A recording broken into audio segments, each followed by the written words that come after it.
Hello everyone, welcome to Shomu's Biology. And in this video lecture, we are going to discuss CSI NET Life Science Unit 8 math problems. I've selected some of the problems from CSI NET Life Science Unit 8, and I've checked that previous 10 CSI NET question papers. They've asked a lot of questions from this particular unit, that is CSI NET Unit 8, that's genetics.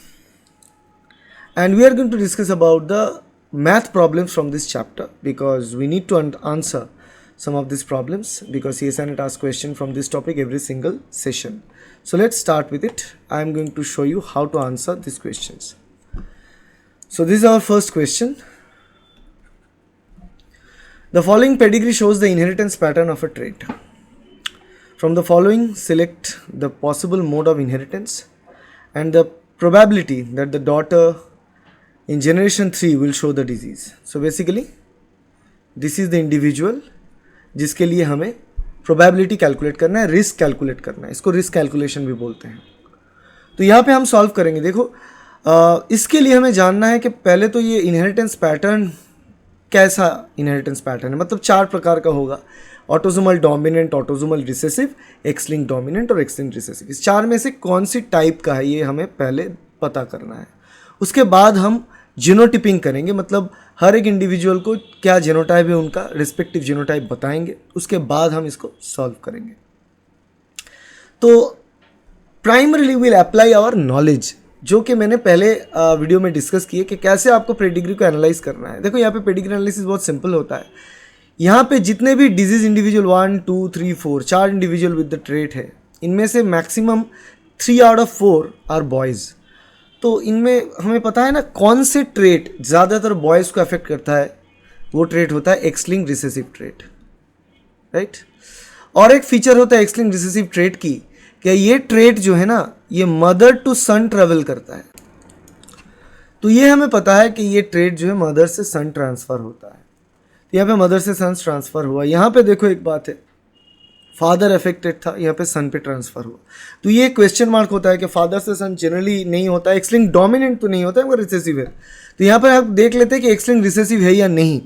तो idea करने के बाद हमें पता चला कि x link recessive हो सकता है. तो उस हिसाब से अगर हम जीनोटिपिंग करें तो देखो ये इंडिविजुअल इन्फेक्टेड, तो मान लेते ए इज़ द ट्रेट, तो एक्स से एक्स है.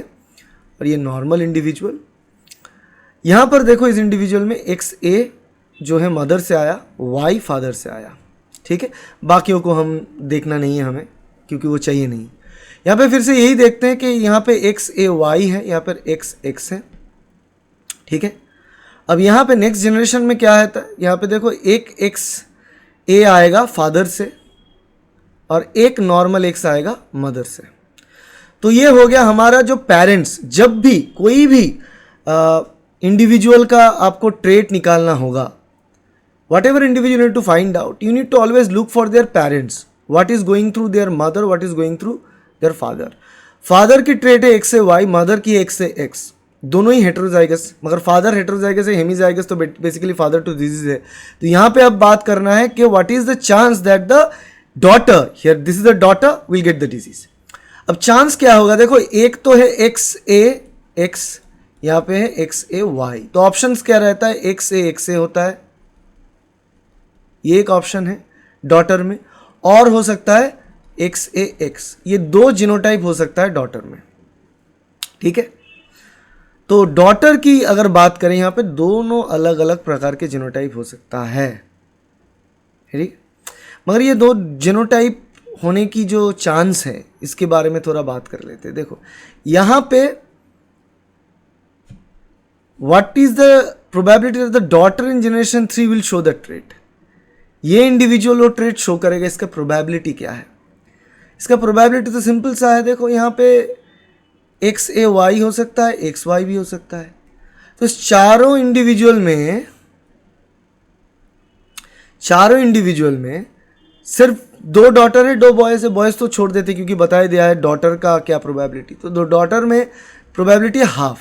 तो हमने इरेज कर दिया चीज़ों को. यहाँ पे आपको एक चीज़ समझा दे तो फाइनली क्या आ रहा है कि जो प्रोबेबिलिटी होना चाहिए वो हाफ होना चाहिए, क्योंकि यहाँ पे हो रहा है एक्स ए एक्स, यहाँ पे X A Y. So the chance ये इन्फेक्टेड होंगे तो एक से होना है, और उसका चांस क्या रहेगा, एक तो ये और एक this, so the chance will be half. तो ये हाफ चांस रहना है to get that same trait, और ये हाफ चांस रहना है क्योंकि पेरेंट्स का चेनोटाइप तो हमें पता ही है, तो उस हिसाब से हाफ होना है। तो आंसर होगा एक्स लिंक रिसेसिव और probability is half, probability half होना चाहिए जिसके हिसाब से ये डिजीज ट्रांसफर होगा। ठीक है, तो फर्स्ट क्वेश्चन सॉल्व कर लिए। अब मूव करते हैं सेकंड क्वेश्चन। सेकंड जो क्वेश्चन है वो अलग जगह से, ये क्वेश्चन इंटरप्टेड मेटिंग से, जो कि बैक्टीरियल जेनेटिक्स से आता है। तो बैक्टीरियल जेनेटिक्स से भी क्वेश्चंस आता है, जैसे कि HFR मैपिंग, इंटरप्टेड मेटिंग और को ट्रांसडक्शन फ्रीक्वेंसी, तो उसमें से इंटरप्टेड मेटिंग का प्रॉब्लम। अब आ जाते हैं यहाँ पे फॉर इंटरप्टेड मेटिंग की प्रॉब्लम ही है। इंटरप्टेड मेटिंग एक्सपेरिमेंट में, so an interrupted mating experiment was performed between HFR strain A+B+C+ and F- strain A-B-C-. The genotype of majority of the streptomycin resistance conjugate after 10, 20 and 30 minutes. HFR mapping क्या होता है, जहाँ पे एक HFR strain, मतलब एक HFR strain के साथ एक F- स्ट्रेन को क्रॉस किया जाता है विथ कंजुगेशन, और कुछ टाइम के बाद हम जो कंजुगेशन प्रोसेस उसको रोकते हैं, इंटरप्ट करते हैं, तो इसको इंटरप्टेड मेटिंग भी बोलते हैं। 10 मिनट के बाद, 20 मिनट के बाद, 30 मिनट के बाद हम इस इंटरप्टेड मेटिंग एक्सपेरिमेंट कंटिन्यू किए। उसके बाद हमें ये डिटेल्स देखने को मिला कि 10 मिनट के बाद हमें A+B-C-, 20 मिनट के बाद A+B-C+, 30 मिनट के बाद A+B+C+, सारे के सारे जीन्स जो है ट्रांसफर हो गया, क्योंकि पहले तो सारे माइनस थे। अब पहले क्या ट्रांसफर हुआ, A+, उसके बाद A+C+, उसके बाद A+B+C+, तीनों ट्रांसफर हो गया। इस एक्सपेरिमेंट के बाद हमें ढूंढना है कि जीन की प्रेजेंस, मतलब जीन कैसे प्रेजेंट होता है, कैसे प्रेजेंट था इनिशियली, इसके बारे में। तो कैसे पता चलेगा, अगर जो जीन पहले ट्रांसफर होता है वो पहला जो जीन है वो मौजूद होता है, फिर जो सेकंड ट्रांसफर होता है वो सेकंड पोजीशन पे आता है, जो आखिर में ट्रांसफर होता है लास्ट पोजीशन पे आता है। तो यहाँ पर देखो सबसे पहले कौन से जीन ट्रांसफर हुआ, सबसे पहले जो जीन यहाँ पे ट्रांसफर हुआ वो है A+, सो A सबसे पहले ट्रांसफर हुआ, फर्स्ट टू ट्रांसफर। फिर कौन सा ट्रांसफर हुआ, A+C+, तो फिर उसके बाद C ट्रांसफर हुआ, ये सेकंड, और आखिरकार B ट्रांसफर हुआ, तो B थर्ड। तो जो पोजीशन होना चाहिए जीन की वो है A, C और B। ऑप्शन देख लो, A, C, B होना चाहिए, तो option 4, fourth option is the correct answer. तो इस हिसाब से बहुत ही सिंपल सा क्वेश्चन है, क्वेश्चन कोई भी आंसर कर सकता है, कोई डिफिकल्टी नहीं है, आपको सिर्फ ये ढूंढना है कि किस हिसाब से ट्रांसफर होता है। कितना भी कॉम्प्लिकेटेड, यहाँ पे 3 जीन है, 4 हो सकता है, 6 हो सकता है, 8 हो सकता है, कोई बात नहीं। What you need to find out is basically which one is transferred first, then which was second, which one third, उस हिसाब से जो अरेंजमेंट है आपको पता चल जाएगा। So that is kind of summing up about all our details regarding this particular unit, जो कि यूनिट 8 के मैथ प्रॉब्लम्स। अगर वीडियो अच्छा लगा तो वीडियो को लाइक ज़रूर करना, शेयर करना अपने दोस्तों के साथ, और सब्सक्राइब करना इस चैनल को, ताकि आपको ऐसे वीडियो मिले, क्योंकि इसके सीरीज़ वीडियो हम बना रहे हैं, और सीरीज ऑफ वीडियोज़ आपको बहुत मदद करेगा for the preparation of CSAT life science. Now another problem here, let's take pen. A co-transduction experiment was performed to decipher the linear order of 4 genes A, B, C and D. 3 sets of experiments were done.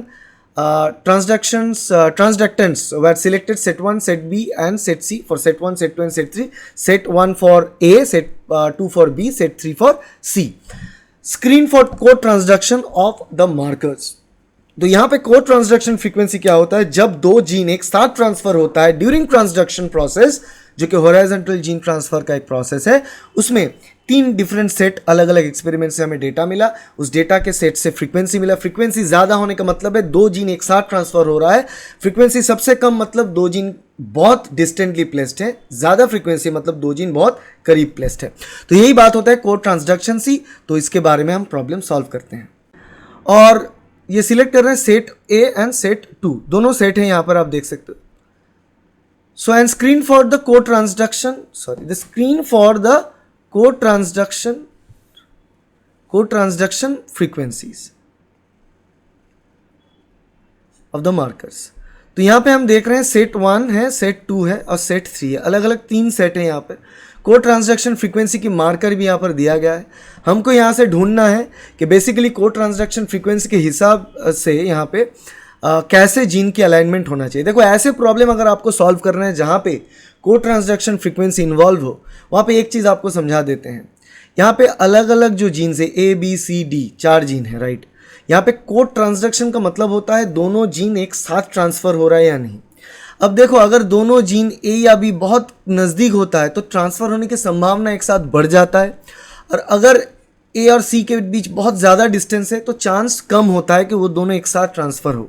इसीलिए हमें क्या ढूंढना है कि इस तीनों table में से जो फ्रीक्वेंसी है सबसे ज़्यादा कहाँ पे फ्रीक्वेंसी मिल रहा है, सबसे कम फ्रीक्वेंसी कहाँ मिल रहा है। जहाँ पे सबसे ज़्यादा फ्रीक्वेंसी वो सबसे नज़दीक प्लेस्ड है, जहाँ पे सबसे दूर का फ्रीक्वेंसी कम फ्रीक्वेंसी सबसे दूर प्लेस्ड है। तो सबसे ज़्यादा फ्रीक्वेंसी देखो 89 आ रहा है बिटवीन ए एंड डी, मतलब ए और डी के बीच द फ्रीक्वेंसी इज 89। तो ए एंड डी हम सोच सकते हैं कि ए और डी बहुत ही करीब प्लेस्ड होता है। यहाँ पे देख लेते हैं ए और डी कहीं पे है या नहीं, फिर से नहीं है, तो ए और डी सबसे करीब है क्योंकि ये द फ्रीक्वेंसी सबसे ज़्यादा है 89। So this is the closest, ठीक है, ये क्लोज हो गया। अब सबसे दूर की फ्रीक्वेंसी की बात कर रहे हैं यहाँ पर, एक तो यहाँ पर दूर की फ्रीक्वेंसी आ रहा है ए और सी के बीच में 3, और सी और ए के बीच में फिर से 0, मतलब है ए और सी के बीच बहुत ज़्यादा डिस्टेंस है, इसीलिए फ्रीक्वेंसी बहुत कम आता है। अब ठीक है, तो सबसे ज़्यादा फ्रीक्वेंसी था ए और डी के बीच में, उसके बाद का क्या फ्रीक्वेंसी देखो 89 सबसे ज़्यादा था, उसके बाद आता है 79, वो आता है बी और सी के बीच में, ठीक है। तो बी और सी भी बहुत नज़दीक है जो कि 78 पे, ये 89 पे। अब क्या डिस्टेंस रिलेशन है बी और ए या फिर बी और डी के बीच में, हमें ये ढूंढना है। 68 है बी और डी के बीच में, मतलब बी और डी 68, मतलब क्लोज है। अब उसके अलावा देख लेते हैं, देखो सी और बी के बीच, सी और बी भी है 69, मतलब ए और डी सबसे नज़दीक है, ठीक है, सबसे नज़दीक है, ये फ्रीक्वेंसी है 89 की, ठीक है। फिर हम सोचते हैं कि नेक्स्ट फ्रीक्वेंसी कहाँ है, नेक्स्ट फ्रीक्वेंसी हमें मिला है यहाँ पर 69 का, जो कि सी और बी का मिला, ठीक है, और बी और डी का मिला 68 का, तो बी और डी का मिला 68 का, और सी और बी का मिला 69 का, तो बी यहाँ पे है, सी और बी का मिला 69 का, ठीक है, 69 का। तो क्या हो गया इस हिसाब से, ए और सी का डिस्टेंस सबसे ज़्यादा हो गया है ना, तो सबसे ज़्यादा ही होना चाहिए, तो ये सही है। बी और सी के 69 है, बी और डी 68 है, ए एंड डी 89 है, सबसे नज़दीक है, ठीक है। बी और डी और सी का डिस्टेंस अगर देख ले, डी और सी का डिस्टेंस 43 है, 43 है, वो भी कम है, राइट। तो इस हिसाब से आपको अरेंज करना है, इस हिसाब से हम अरेंज करें तो हमको बहुत आसानी से मिल गया कि जो सीक्वेंस होना चाहिए ए डी एक साथ होना चाहिए। देखो डिफिकल्ट नहीं है क्वेश्चन, ए डी एक साथ है तो उसका मतलब ऑप्शन में आ जाओ, ए डी एक साथ कहाँ पे लिखा है, देखो यहाँ पे नहीं लिखा, यहाँ पे नहीं लिखा, यहाँ पे है लिखा, सॉरी यहाँ पे लिखा है ए डी एक साथ, यहाँ पे भी ए डी डिस्टेंस है, नहीं यहाँ पे भी नज़दीक है, यहाँ पे भी नज़दीक है, तो ये ऑप्शन आउट हो गया था। इसके बाद हम देखते थे ए और सी में सबसे ज़्यादा डिस्टेंस होना चाहिए, यहाँ पे ए और सी में सबसे ज़्यादा नहीं है, यहाँ पे भी नहीं है, मगर यहाँ पे सबसे ज़्यादा है। इस हिसाब से भी अगर आप इसको सॉल्व करें तो देख सकते हैं कि ए डी सबसे नज़दीक, ए सी सबसे दूर, तो इस हिसाब से ऑप्शन 4 फिट बैठता है, और हमारे टेक्निक से भी ये फिट बैठता है। इस हिसाब से आप इसको आंसर करना है। देखो ज़्यादा टाइम नहीं लगता, आपको दिमाग चलाना है, ऑप्शन को देखना है, उस ऑप्शन को देख के आपको आंसर ढूंढना है। So you need to find out the distance, the closest distance and the nearest distance, और क्लोजेस्ट होगा हाईएस्ट फ्रीक्वेंसी से और दूर का डिस्टेंस होगा लोएस्ट फ्रीक्वेंसी से। कि ये जो प्रॉब्लम्स हमने डिस्कस किया, मज़ा आया, बिल्कुल मज़ा आया, राइट। तो ऐसे ही बहुत सारे प्रॉब्लम्स हम डिस्कस करते हैं। इसके लिए आपको ये जो सर्विसेज है ये पेड सर्विस है, इसलिए मैं यहाँ पे कोई प्रमोशन नहीं, मगर आपको अगर चाहिए कि ऐसे आपको वीडियो लेक्चर्स के द्वारा सारे के सारे चैप्टर्स के बहुत सारे ऐसे क्वेश्चंस को सॉल्व किया जाए, तो आप हमारे ऑनलाइन कोचिंग सर्विस ज्वाइन कर सकते हो। CSIR नेट के लिए ऑनलाइन कोचिंग है, उसके डिटेल्स आपको डिस्क्रिप्शन में मिलेगा, वेबसाइट पर मिलेगा, कॉल नंबर दिया गया है, यहाँ पर व्हाट्सएप करके आप पूछ सकते हो। उसका फ़ीस स्ट्रक्चर 15,200 अलग अलग प्रकार के फ़ीस है, आप उसको यूटिलाइज़ कर सकते हो। और उससे कम में अगर आप चाहते हो कि फिर भी आपके पास ये सारे क्वेश्चंस हो, आप वहाँ से प्रैक्टिस कर पाओ विद आंसर एक्सप्लेनेशन, तो हमारे लिए ये बुक आपके लिए अवेलेबल है। This is the book biomath handbook, this is exclusively available in Shomu's biology, जो हमने बहुत साल पहले से ये हमारे पास अवेलेबल है। देखिए अलग अलग प्रकार के मैथ प्रॉब्लम्स हम यहाँ पे डिस्कस कर चुके हैं, ठीक है। इसके बारे में पूरा डिटेल्स आपको मिलेंगे, कैसे सॉल्व करना है with all the different chapters.